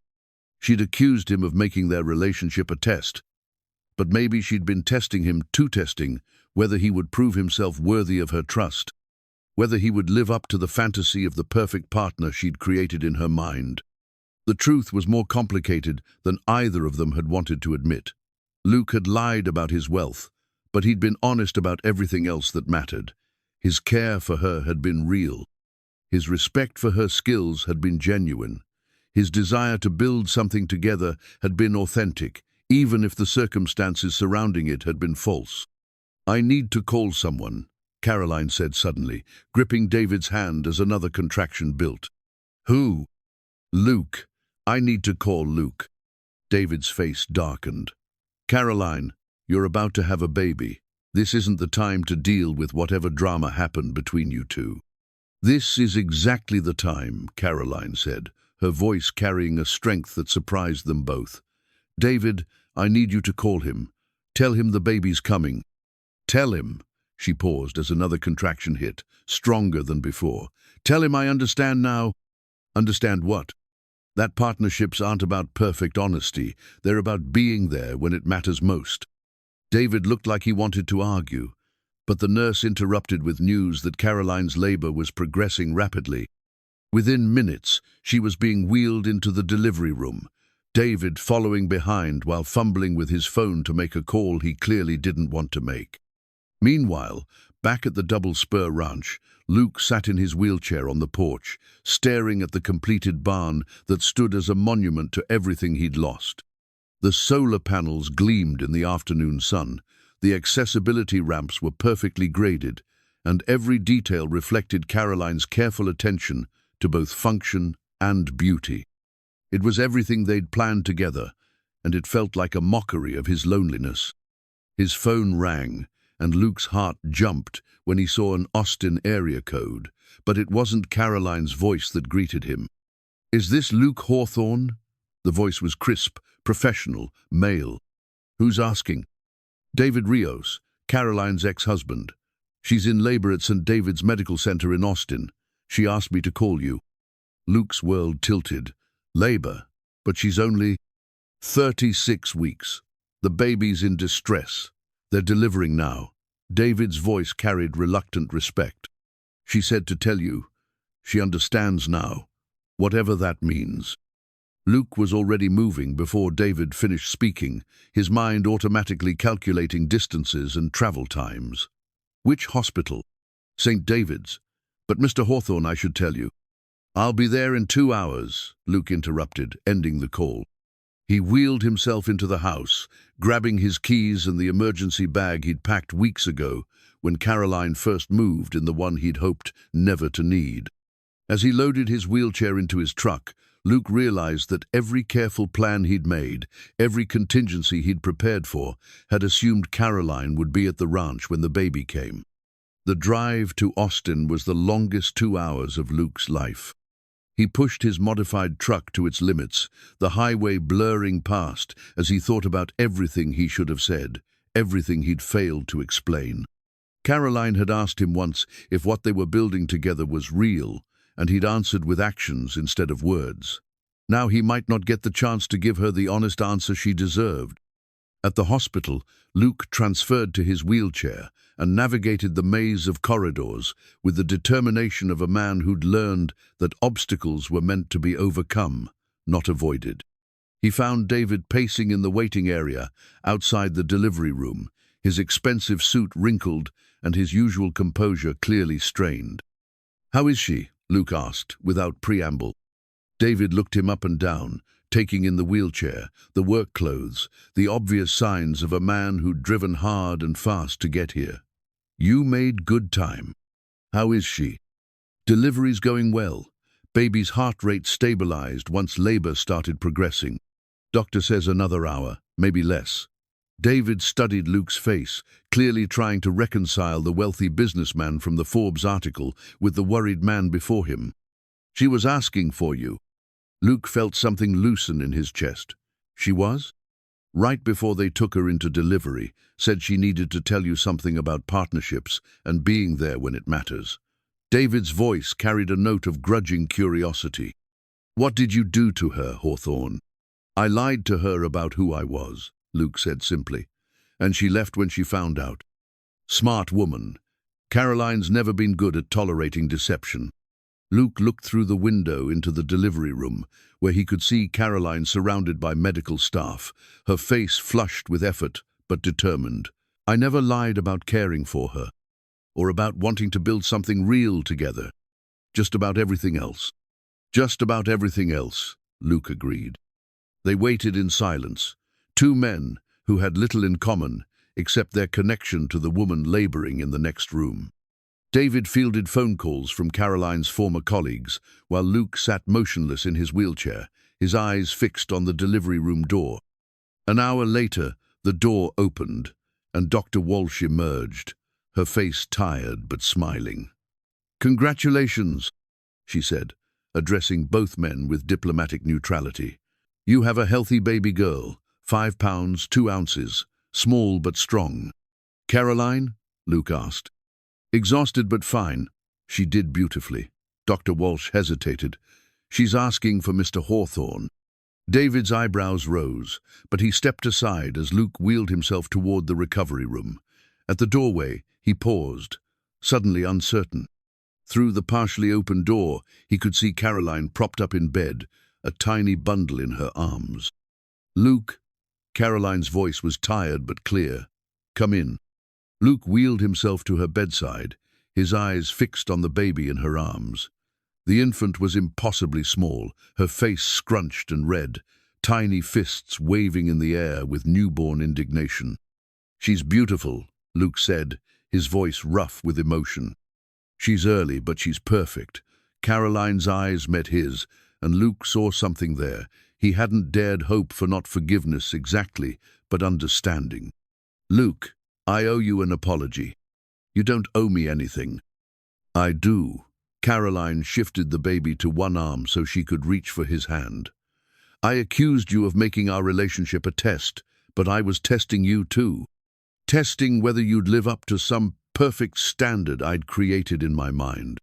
Luke covered her hand with both of his. Caroline, I should have told you the truth from the beginning.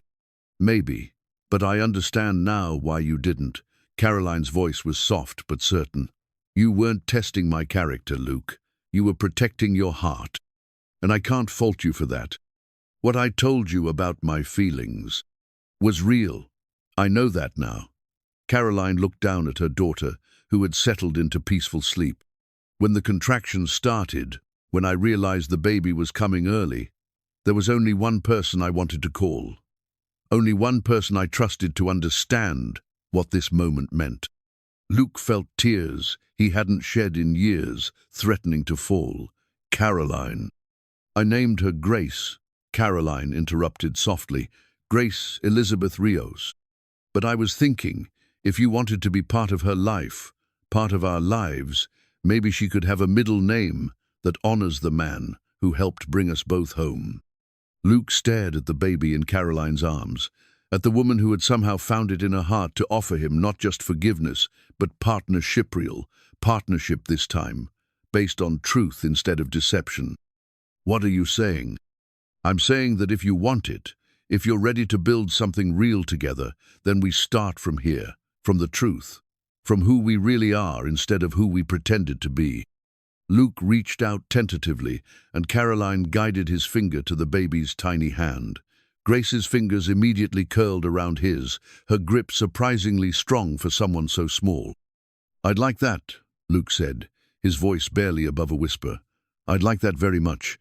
Outside, a Texas thunderstorm was building on the horizon, dark clouds gathering with the promise of rain and renewal.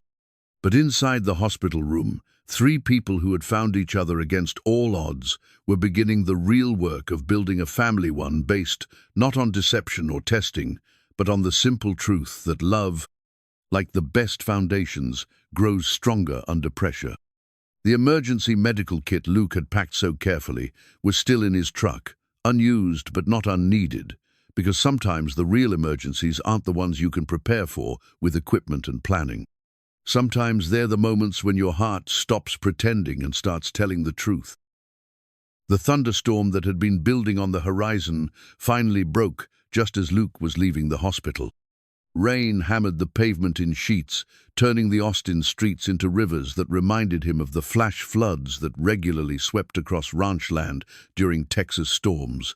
Caroline and baby Grace would stay in the hospital for observation standard procedure for premature deliveries, the doctor had explained. Luke had reluctantly left them there, promising to return first thing in the morning with everything they would need. David had offered to stay the night, an offer Caroline had accepted with the kind of practical gratitude that came from recognizing when help was needed, regardless of its source. The drive back to the Double Spur Ranch took twice as long as usual, the storm making visibility nearly impossible and turning the normally reliable roads into treacherous channels of rushing water. Luke's truck was equipped for rough weather, but even with 4-wheel drive and careful navigation, he found himself hydroplaning more than once on the rain-slicked asphalt. It was past midnight when he finally reached the ranch, exhausted from the emotional roller coaster of the day and the physical demands of the drive. The storm was directly overhead now, lightning illuminating the completed barn in stark, dramatic flashes. The solar panels gleamed wet in the intermittent light, and Luke felt a surge of pride mixed with longing as he looked at what he and Caroline had built together. He was transferring from his truck to his wheelchair when his cell phone rang. The caller ID showed the ranch's landline number, which was impossible since he was the only one here. "Hello?" Luke answered, shouting over the sound of rain drumming on his truck's roof. "Luke, thank God." The voice belonged to Martha Henderson, his neighbor, and she sounded panicked. "I've been trying to reach you for an hour. The creek's rising fast, and it's headed straight for your new barn." Luke's blood went cold. Flash floods were a constant danger in this part of Texas, where dry creek beds could become raging torrents in minutes during heavy storms. The new barn sat on slightly higher ground than the old one, but if the water was rising as fast as Martha suggested, even that elevation might not be enough. "How bad is it?" Luke asked, already calculating whether he could reach the barn in his wheelchair. Bad enough that Bill and I are evacuating to higher ground.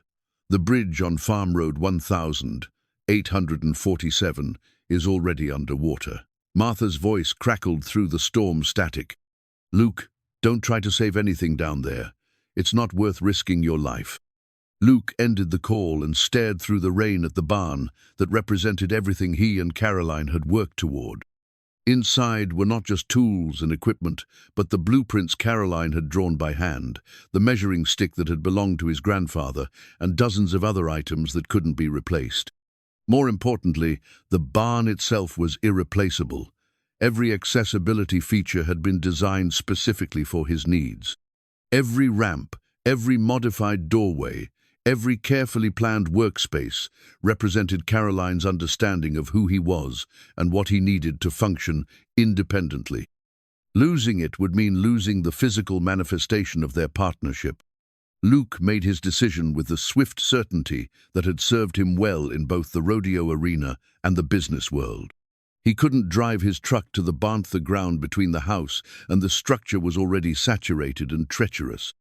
But his all-terrain wheelchair, the one he'd claimed was borrowed from a neighbor, was actually a custom piece of equipment designed for exactly this kind of situation. He maneuvered his regular wheelchair onto the covered porch and transferred to the ATV-style chair he kept in the garage.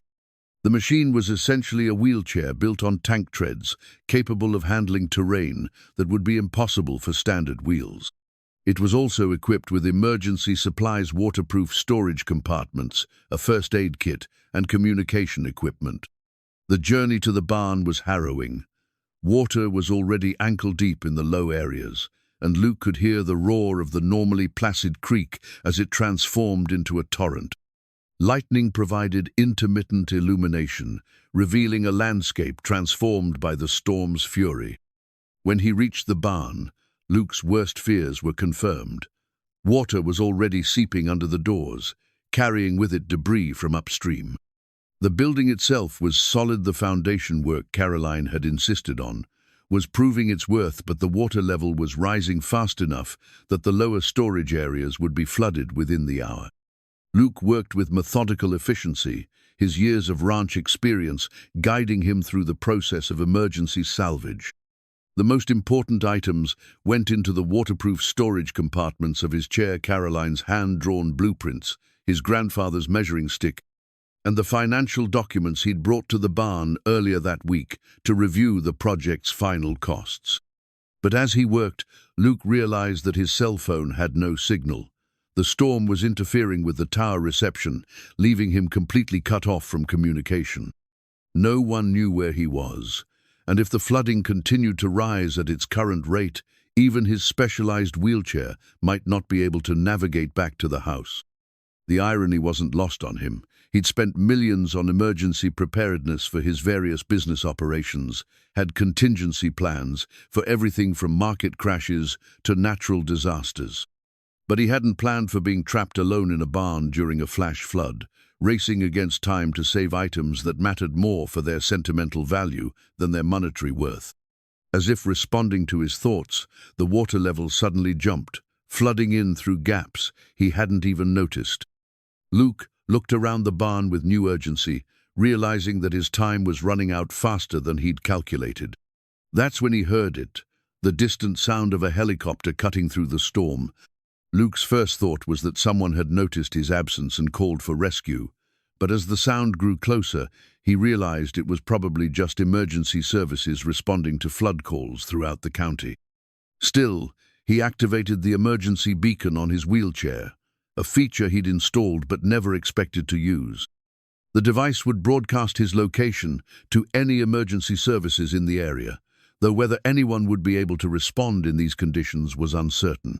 The water was now mid-calf deep, making movement difficult even with his specialized equipment.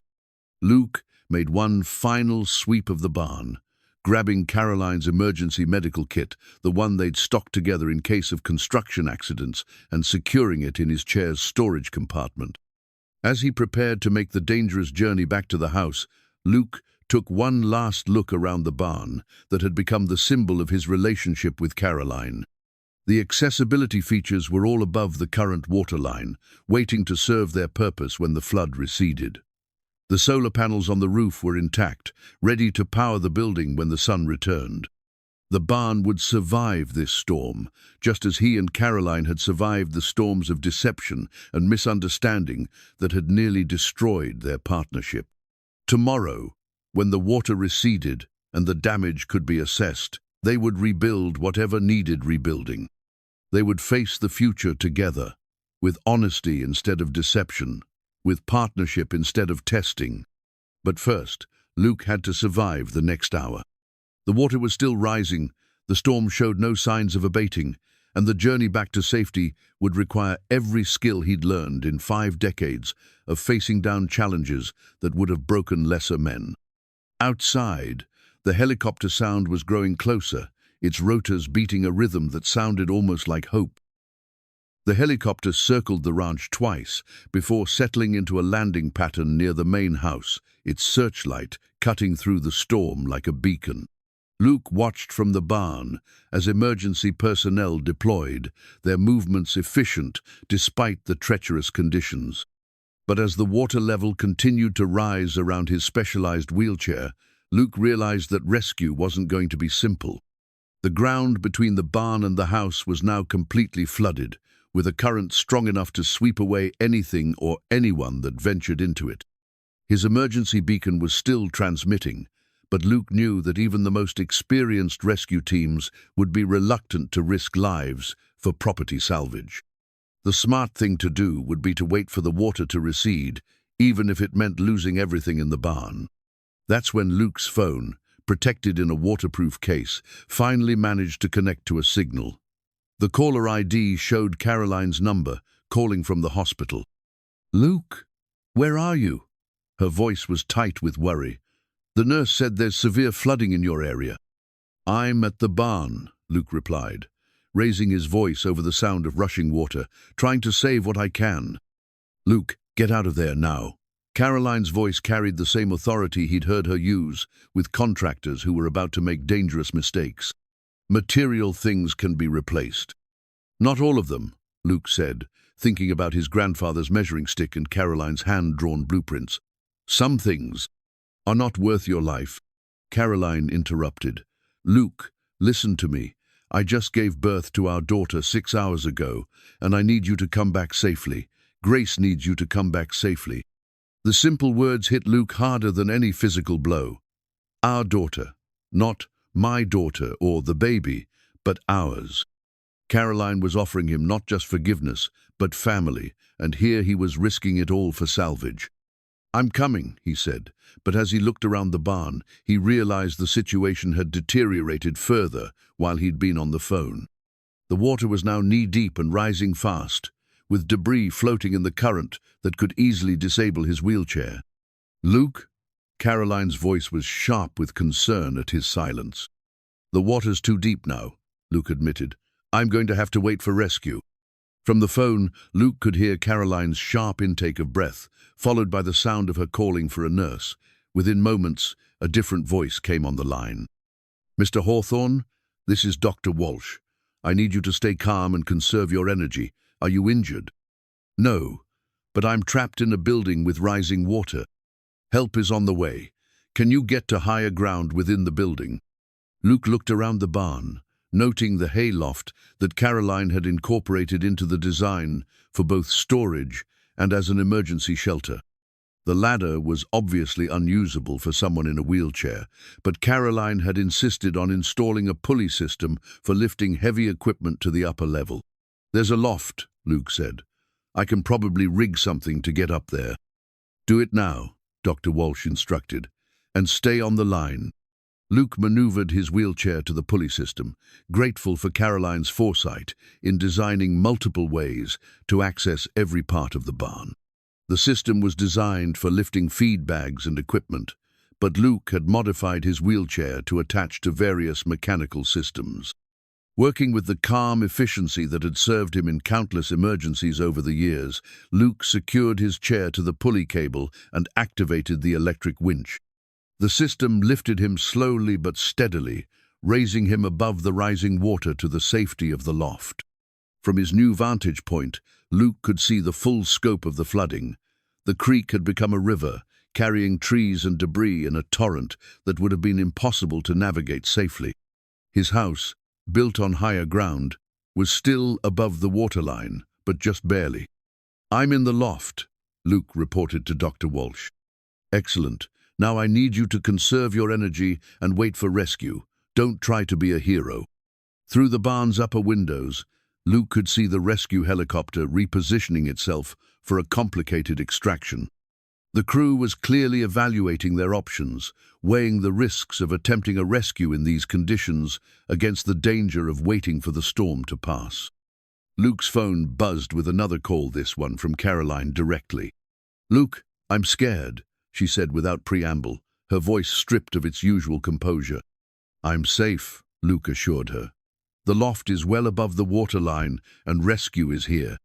"That's not what I'm scared of." Caroline's voice was soft, vulnerable in a way Luke had rarely heard. "I'm scared that I almost lost you before I had the chance to tell you how I really feel." Luke closed his eyes, hearing the emotion behind her words. "Caroline, I love you," she said simply. "Not your money, not your ranch, not what you can provide for Grace and me. I love the man who spent 3 weeks learning about accessible design because he wanted to build something that would work for both of us. I love the man who held my hand through contractions and made me feel safe when I was scared." Luke felt tears mixing with the rain on his face. "I love you too, and I should have told you that weeks ago, instead of hiding behind lies about my circumstances." "We both made mistakes," Caroline said. "But Luke, when this is over, when you're safe and I'm out of this hospital, I want to start over. I want to build something real together, something based on who we actually are, instead of who we thought we should be." Below them, Luke could hear the rescue team setting up their equipment. The helicopter was maintaining position despite the difficult conditions, its crew preparing for what would clearly be a challenging extraction. "Caroline, I need to tell you something," Luke said urgently, "in case something goes wrong." "Nothing's going wrong," Caroline interrupted firmly. "You're coming back to us. Grace and I are going to take you home, and we're going to figure out what a real partnership looks like." "I saved your blueprints," Luke said, pulling the waterproof case from his wheelchair's storage compartment. "And my grandfather's measuring stick, everything we need to rebuild whatever gets damaged." "All I need is you," Caroline replied. "Everything else is just stuff." A voice from below interrupted their conversation. The rescue team was ready to begin the extraction. Luke looked down to see a medic being lowered through the barn's upper door on a cable, professional and calm despite the dangerous conditions. "Mr. Hawthorne," the medic called as he reached the loft, "I'm here to get you out of here." Luke secured his phone and submitted to the rescue harness, trusting his safety to people whose job it was to save lives in impossible situations. As the winch lifted him from the loft, Luke took one last look around the barn that had become the symbol of his relationship with Caroline. The building would survive this flood. The solar panels were intact, the foundation was solid, and the accessibility features that Caroline had designed with such care were all above the waterline. By morning, when the storm passed and the water receded, the barn would be ready to fulfill its purpose, sheltering livestock and equipment, while serving as a testament to the power of partnership based on truth instead of deception. As the helicopter lifted off, carrying Luke towards safety and the hospital where Caroline and Grace waited, he clutched the waterproof case containing Caroline's blueprints and his grandfather's measuring stick. Tomorrow, they would begin the real work of building a life together, one based on honesty, mutual respect, and the kind of love that grows stronger under pressure. The baby's first blanket, Luke realized, would be made from his old flannel shirt, the one he'd been wearing the night he'd first held her tiny hand. It seemed fitting, somehow, that Grace's introduction to the world would be wrapped in something that carried the scent of rain and hope and new beginnings. 3 months later, the Double Spur Ranch looked nothing like the storm-damaged property Caroline had first encountered. The new barn stood proud and functional, its solar panels gleaming in the autumn sun, and its accessibility features seamlessly integrated into a design that was both practical and beautiful. But the most significant change wasn't visible in the structures, it was in the family that now called the ranch home. Caroline stood on the porch, watching Luke maneuver his wheelchair around the specially designed playground he'd built for Grace. The baby, now 4 months old and thriving, gurgled happily from her carrier as Luke narrated their tour of the ranch where she would grow up. "And this," Luke was saying, wheeling up to a small vegetable garden with raised beds at wheelchair height, "is where your mama is going to teach you about growing things. She's got plans for tomatoes and peppers and herbs, all organized according to some engineering principle I don't pretend to understand." Caroline laughed, remembering the careful calculations she'd done to optimize sunlight and water drainage. "It's called permaculture, and it's perfectly logical." "Everything's logical to an engineer," Luke replied with the comfortable teasing that had become natural between them. "Some of us just wing it and hope for the best." "You've never winged anything in your life," Caroline said, joining them in the garden. "I've seen your business files, remember? You plan everything down to the last detail." It had taken weeks for them to navigate the complete truth about Luke's wealth and business holdings. Caroline had insisted on understanding the full scope of his empire, not because she wanted access to it, but because she refused to base their relationship on any more surprises. Luke had opened his books completely, sharing everything from tax returns to corporate structures, determined to prove that transparency was possible even with complex financial arrangements. What had surprised Caroline most wasn't the magnitude of Luke's wealth, but how thoughtfully he managed it. His businesses prioritized environmental sustainability and fair labor practices. His charitable giving was substantial but discreet. His investment philosophy favored long-term stability over short-term profits. "He's actually one of the good billionaires," Caroline had told David during one of their weekly phone calls. If there is such a thing. David had eventually come around to accepting Luke's presence in Caroline's life, partly because Grace clearly adored her unofficial stepfather, and partly because Luke had proven himself during the flood rescue.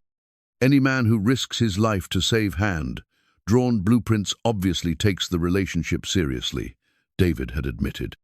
Now, watching Luke gently lift Grace from her carrier to show her the herbs Caroline had planted, Caroline marveled at how naturally he'd adapted to fatherhood. He'd read every parenting book she'd recommended, baby-proofed the entire ranch with the same attention to detail he brought to his business ventures, and somehow managed to change diapers from his wheelchair with more efficiency than Caroline could manage standing up. "Speaking of planning," Luke said, settling Grace in his lap where she could grab at the leaves of the basil plant, "I have something to show you." He reached into his shirt pocket and pulled out a small velvet box, the kind that made Caroline's heart skip, even though she'd been expecting this moment for weeks.